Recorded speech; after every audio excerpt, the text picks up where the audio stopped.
Hey Rabbits, Trixie hier und heute möchte ich 10 Dinge mit euch teilen, die eigentlich nicht so schwierig sind, aber die ich nicht kann. Oh, ich glaube, eine Sache weiß ich schon. YouTube-Videos machen.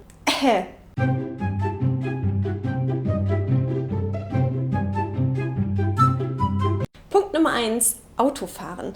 Ich habe mit 17 den Führerschein gemacht und bin seither eigentlich nur dann gefahren, wenn ich unbedingt muss. Woran das liegt? Ich habe panische Angst, meine Mitmenschen und mich umzubringen. Versteht mich nicht falsch, ich fahre okay Auto und ich habe uns bisher immer sicher ans Ziel gebracht. Ich kenne die Verkehrsregeln und bin sicher im Straßenverkehr, aber ich habe einfach tierisch Panik die ganze Zeit.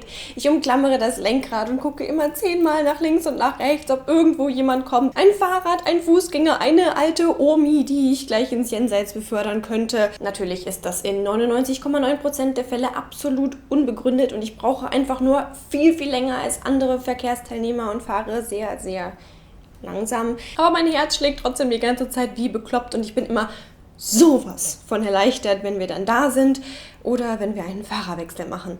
Eine zweite Sache, die ich absolut nicht kann, und zwar auf lächerlichste Art und Weise nicht kann, ist es, mich zu orientieren. Es ist wahnsinnig leicht, mich loszuwerden. Man muss nur 10 Minuten mit dem Auto irgendwo hinfahren, mich aussetzen und ich bin verloren. Ich kann mich nicht mal an Orten orientieren, an denen ich schon mehrmals war. Ich habe mich regelmäßig in der Schule verlaufen, in der Uni und sogar einmal im Zug. Na nun, wie geht denn das? Mögt ihr jetzt vielleicht fragen. Ich musste auf die Toilette gehen und habe danach vergessen, aus welcher Richtung ich kam. Und bin dann ganz lange in die falsche Richtung gelaufen, bis ich dann alle Abteile einmal durch hatte und dann irgendwann meine Tasche und meinen Beifahrer wiedergefunden habe. Was da irgendwie mit reinspielt und was ich auch absolut nicht kann, ist alles, was mit Erdkunde zu tun hat. Wo liegt dieses Land? Was ist die Hauptstadt von? Wenn man da hinreist, welchen Ozean überquert man dann? Keine Ahnung. Und ja, man kann mir da jetzt mangelndes Allgemeinwissen unterstellen, aber glaubt mir, ich habe versucht, es zu lernen. Es ist einfach, als ob dieses Areal in meinem Gehirn nicht will. Manche Menschen haben Schwierigkeiten mit Rechtschreibung, andere Schwierigkeiten, eine Sprache zu lernen oder sie hassen Mathematik. Und bei mir ist das eben irgendwie Erdkunde. Es geht einfach nicht in meinen Kopf rein oder wenn es drin ist, dann fällt es wieder raus. Eine dritte Aktivität, bei der ich mich grundsätzlich sehr zum Affen mache, ist Sport allgemein. Aber was ich besonders nicht kann, ist Bälle fangen und werfen. Jedes Mal, wenn wir in der Schule irgendwas mit Bällen machen mussten, wusste ich, okay, jetzt wird's peinlich. Aber Trixie, du müsstest dich mit Bällen doch besonders gut auskennen.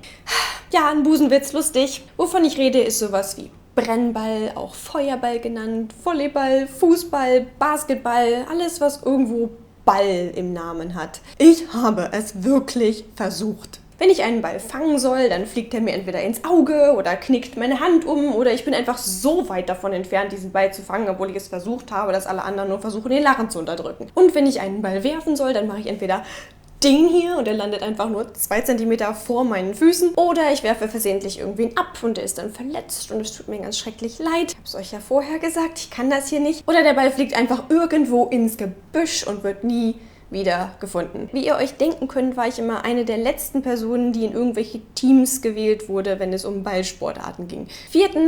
Ordnung halten. Ich versuche es jedes Mal. Als wir in diese Wohnung hier umgezogen sind, habe ich mir gesagt, alles Alte, was ich nicht mehr brauche, kommt weg. Die neue Wohnung wird immer blitzeblank sein, alles wird ordentlich sein, alles wird seinen Platz haben. Jetzt muss ich diesen SpongeBob-Hintergrund einbilden, wo dann der Erzähler 3 Tage später sagt, alles wieder im Chaos. Ich bin zwar einerseits eine sehr reinliche Person, andererseits aber auch ein sehr kreativer Kopf. Und dann fange ich da an, irgendwas zu basteln und da starte ich irgendein Projekt und da mache ich ein Video und da lege ich mir was zur Seite, was ich in 3 Wochen brauche. Und dann kommt eins zum anderen und alles ist wieder unordentlich. Eine weitere Sache, die sehr banal klingt, die ich aber auch überhaupt nicht kann, ist, mir einen Pferdeschwanz zu machen. Manche Leute mögen sagen, das ist auch besser so, weil ich eben sehr ausgeprägte Segelohren habe, die nun wirklich niemand sehen möchte.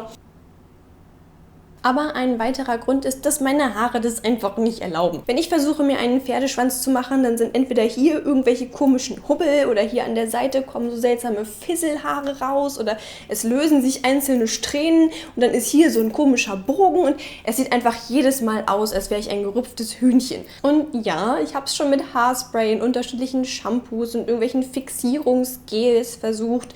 Entweder die Haare werden dann total krustig oder es sieht einfach nur aus wie ein Haarhelm zum Schluss. Auf jeden Fall habe ich nie dieses tolle Ergebnis erzielt von allen anderen Menschen, die normalerweise mit Pferdeschwanz rumlaufen. Tipps gerne auch wieder in die Kommentare.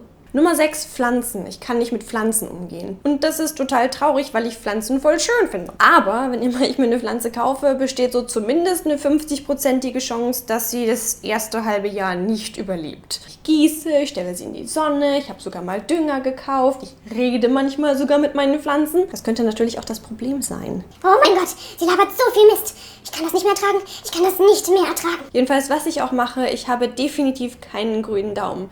Es gibt ja so Menschen, die können mit allen Pflanzen umgehen und Pflanzen fühlen sich wohl in der Nähe solcher Menschen. Und ich bin so ziemlich das Gegenteil. Ich glaube, Rot ist die Komplementärfarbe von Grün, also habe ich einen roten Daumen. Wenn man für Punkt 7 allerdings die Pflanzenkiste auf die Küche überträgt, dann habe ich sowas wie einen grünen Daumen für das Kochen von Essen. Was ich zwar absolut nicht kann, ist mich an Rezepte halten, aber irgendwie schaffe ich es dann doch immer, dass das Essen richtig, richtig lecker wird. Und jetzt fügen wir 2 Eier und etwas Weizenmehl hinzu. Okay, Eier. Ich habe gar keine Eier. Mehl. Ist auch schon wieder alle. Ich habe doch noch Sonnencreme und Lippenstift.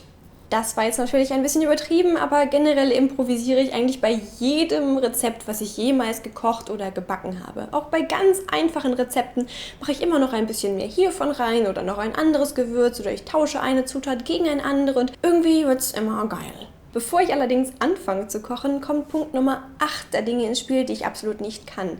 Entscheiden, was ich essen will. Und ich glaube, da bin ich nicht das einzige Mädchen.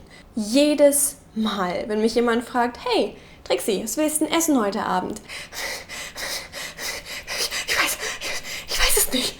Dann schwirren mir all diese leckeren Sachen im Kopf herum und ich überlege, sollen wir was kochen, sollen wir was bestellen? Wir hatten schon lange nicht dies, aber ich hätte auch Lust auf das. Und kennt ihr diese Situation, wenn es so viele leckere Sachen gibt, von denen man auswählen kann und man kann sich einfach nicht entscheiden? Wie macht ihr das? Wenn dann irgendwann der Geduldsfaden reißt, machen dann meistens die anderen Menschen irgendwelche Vorschläge und ich sag dann einfach, nee, das hatten wir am Mittwoch schon. Ach, eigentlich hätte ich lieber was ohne Fleisch. Haben die nicht donnerstags zu? Oh, das ist eine gute Idee, aber das ist immer so teuer. Oh ja, das ist lecker, aber davon werde ich immer nicht satt. Das ist gut, aber ich hätte gerne noch irgendwas anderes dazu. Nee, dann machen die mal Sellerie rein, das mag ich gar nicht. Aber heute ist es so warm, ich hätte lieber was Frisches. Ja, das ginge, aber es ist auch ziemlich mächtig. Und irgendwann ist dann immer noch die eine Sache übrig, die ich eigentlich ursprünglich essen wollte, mich aber nicht getraut habe zu sagen. Beziehungsweise mein Unterbewusstsein wusste schon irgendwie, was ich will, aber es war noch nicht ins Bewusstsein vorgedrungen und dann haben mir die anderen Menschen jetzt geholfen, diese Transferleistung zu vollbringen. Nummer 9 hat schon wieder mit Essen zu tun und zwar ist das abends nur eine Kleinigkeit essen. Ein weiterer Aspekt aus der Kategorie, Ich weiß nicht, wie andere Leute das machen. mir ist es eigentlich relativ egal, was ich so über den Tag hinweg esse.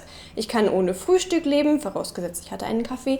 Ich kann auch auf Mittagessen verzichten, aber abends zum Abendessen kann ich nie nur eine Kleinigkeit, geschweige denn gar nichts essen. Abendessen ist mein absolut liebstes Essen des Tages. Und wenn mir dann einer daherkommt und sagt, ach du, ich bin noch so voll vom Mittagessen, ich brauche gar nichts. Was? Also ich brauche was und ich brauche normalerweise auch viel. Nur einen Salat zu essen reicht mir meistens nicht. Und selbst wenn ich dann eine Pizza hatte oder irgendwas richtig Großes, Leckeres, Deftiges, dann will ich nachher immer noch ein Eis. Abends bin ich einfach immer so traurig, wenn das Essen zu Ende ist. Dann denke ich immer, auch jetzt noch ein Eis oder dann noch eine Schale Weintrauben oder haben wir nicht noch einen Keks irgendwo? Süß, salzig, süß, salzig, süß, salzig, süß, salzig. Könnte ich am Abend stundenlang machen. Geht's irgendwem genauso? Irgendwelche Tipps? Nummer 10. auf Fotos schön gucken. Ich glaube, mit diesem Problem bin ich nicht allein, aber ich bin wirklich noch ein Extremfall. Jedes Mal, wenn jemand ein Foto mit mir machen möchte und wir uns alle aufgestellt haben und dann heißt es, so, jetzt alle schön lächeln, versaue ich das Bild. Auf mindestens einem Drittel aller jemals von mir geschossenen Fotos habe ich die Augen so halb bekifft zu. Und ich kann auch nicht auf Anhieb lächeln. Es gibt ja so Leute, die haben so ein schönes Lächeln. Das sieht einfach auf jedem Foto gut aus. Aber ich habe ungefähr 3 unterschiedliche Arten von Lächeln, die auf Fotos immer bescheuert aussehen. Das erste nenne ich immer mein Goofy-Lächeln. Bei dem zweiten lächle ich immer total creepy und reiße seltsam die Augen auf. Und das dritte ist eigentlich ein ganz natürliches Lächeln, was aber einfach überhaupt nicht wie ein Lächeln aussieht. Das ist so subtil, dass ich einfach nur angepisst aussehe. Ich weiß nicht, ich habe einfach kein normales Lächeln, was ich einfach so abrufen kann. Deswegen sehen Fotos mit mir meistens sehr, sehr doof aus und ich bin dann auch immer die Einzige, die nicht fragt, oh, das ist ja voll schön, kannst du mir das dann nachher auch schicken? Trixie, soll ich es dir dann auch schicken? Ach, du, nee, ich hab so viele Fotos von uns. Das waren 10 Dinge, die ich absolut nicht kann, was nicht heißen soll, dass es nicht noch Millionen mehr gibt, die ich nicht kann. Wenn euch dieses Video also gefallen hat, dann lasst es mich wissen mit einem Däumchen nach oben und dann kann ich noch ein Part 2 machen, wenn ihr wollt. Dinge, die ich kann, sind auf jeden Fall weniger. Also schön Däumchen hoch und wenn ihr Lust habt, ein weiteres Video von mir zu gucken, dann findet ihr hier eins. Ihr könnt mir auch auf Facebook, Instagram und Twitter folgen oder mich sogar auf Patreon unterstützen. Das würde ich wirklich sehr, sehr wertschätzen und das würde mir sehr viel bedeuten. Jetzt, wo ihr eine weitere, sehr tollpatschige Seite von mir kennengelernt habt, wünsche ich euch noch einen ganz, ganz wunderschönen Tag und ich hoffe, wir sehen uns, reden kann ich übrigens auch nicht. Ich hoffe, wir sehen uns im nächsten Video. Tschüss!